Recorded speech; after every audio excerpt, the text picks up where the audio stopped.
नमस्कार दोस्तों, आज इस वीडियो में बात करने जा रहा हूँ होली के बारे में। आशा करता हूँ कि आपको वीडियो अच्छी लगेगी। चैनल को सब्सक्राइब ज़रूर करें और बेल आइकन को प्रेस कर दीजिएगा ताकि आने वाली वीडियोस की नोटिफिकेशन आपको मिलती रहे। होली का फेस्टिवल हर साल फागुन महीने में पूर्णिमा के दिन बड़े ही उल्लास के साथ मनाया जाता है।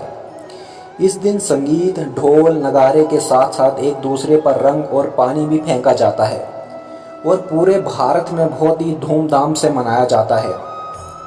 भारत के अन्य फेस्टिवल की तरह ही होली भी बुराई पर अच्छाई की जीत का प्रतीक माना जाता है।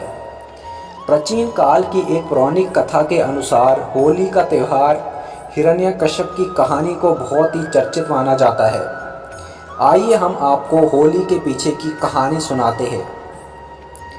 हिरण्यकश्यप प्राचीन भारत का एक राजा था जो कि एक राक्षस की तरह था। वह अपने छोटे भाई की मौत का बदला लेना चाहता था जिसे भगवान विष्णु ने मार दिया था। इसलिए अपने आप को शक्तिशाली बनाने के लिए उसने सालों तक प्रार्थना की। आखिरकार उसे वरदान मिला, लेकिन इससे हिरण्यकश्यप खुद को भगवान समझने लगा और लोगों से खुद की भगवान की तरह ही पूजा करने को कहने लगा। इस राजा का एक छोटा बेटा था जिसका नाम प्रहलाद था और वह भगवान विष्णु का परम भक्त था। प्रहलाद ने अपने पिता का कहना कभी नहीं माना और वह भगवान विष्णु की पूजा कर रहा था। बेटे द्वारा अपनी पूजा न करने से नाराज उस राजा ने अपने बेटे को मारने का निर्णय लिया। उसने अपनी बहन होलिका से कहा कि वह प्रहलाद को गोद में लेकर आग में बैठ जाए, क्योंकि होलिका आग से जल नहीं सकती थी। उनकी योजना प्रहलाद को जलाने की थी, लेकिन उनकी योजना सफल नहीं हो पाई क्योंकि प्रहलाद सारा समय भगवान विष्णु का नाम लेता रहता था और वह बच गया, पर होलिका जलकर राख हो गई। होलिका की ये हार बुराई को नष्ट होने का प्रतीक है, इसलिए बाद में भगवान विष्णु ने हिरण्यकश्यप का वध कर दिया था।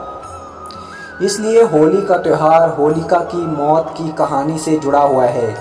इसके चलते भारत के कुछ राज्यों में होली से एक दिन पहले ही बुराई के अंत के प्रतीक के तौर पर ही होलिका को जलाया जाता है। दोस्तों, आप ये सोच रहे होंगे कि होली रंगों से क्यों मनाया जाता है, तो चलिए हम आपको बताते हैं। माना जाता है कि भगवान विष्णु रंगों से होली मनाते थे और इसलिए होली का त्यौहार रंगों के रूप में ही लोकप्रिय हुआ। भगवान श्री कृष्ण वृंदावन गोकुल में अपने साथियों के साथ होली मनाते थे और वह पूरे गांव में मजाकी भरी शैतानी करते थे और आज भी वृंदावन जैसी होली कहीं नहीं मनाई जाती है। इसके साथ ही अगर आपने कृष्ण लीला देखी होगी तो आप जानते होंगे कि पूतना नाम की राक्षसी भगवान श्री कृष्ण को दूध पिलाने आती थी, जिसके कारण ही भगवान श्री कृष्ण का रंग नीला हो गया था। जब भगवान श्री कृष्ण ने यशोदा माँ से पूछा कि राधा इतनी गोरी और मेरा रंग ऐसा क्यों, तो यशोदा माँ ने भगवान श्री कृष्ण से कहा कि आप राधा को जिस रंग से रंगना चाहते हैं रंग सकते हैं। होली वसंत का त्यौहार है और इसके आने पर सर्दियां खत्म हो जाती है। कुछ हिस्सों में इस त्यौहार का संबंध वसंत की फसल पकने से भी है। किसान अच्छी फसल पैदा होने की खुशी में होली मनाते हैं। होली को वसंत महोत्सव और काम महोत्सव भी कहा जाता है। आशा करता हूँ कि आपको वीडियो अच्छी लगी होगी। एक प्यारा सा कमेंट ज़रूर करें।